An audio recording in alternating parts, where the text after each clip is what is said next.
Pelaksana tugas Gubernur Aceh Nova Iriansyah meninjau posko pengungsi yang terdampak banjir di beberapa lokasi di Aceh Besar, Jumat 8 Mei 2020 sore.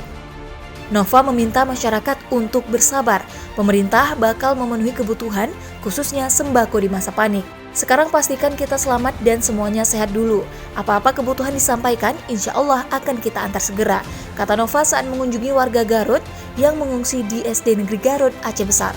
Nova menyebutkan, pihaknya melalui Dinas Sosial telah menyalurkan bahan kebutuhan masa panik kepada warga yang mengungsi. Sementara Badan Penanggulangan Bencana Aceh mengirimkan tim untuk memastikan kebutuhan lainnya bagi pengungsi terlayani.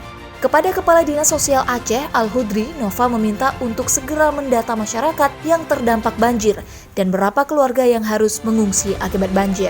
Teddy Halvan ke Cikampong Garut menyebutkan, ada sekitar 800 kepala keluarga yang terdampak langsung banjir.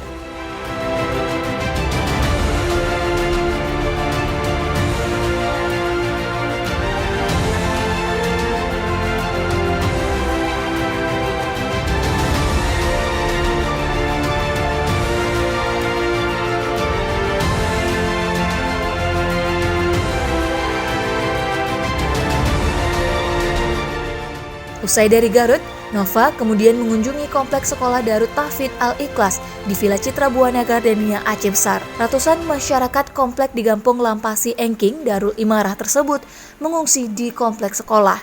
Nova juga menyalurkan langsung bantuan masa panik kepada ratusan masyarakat tersebut.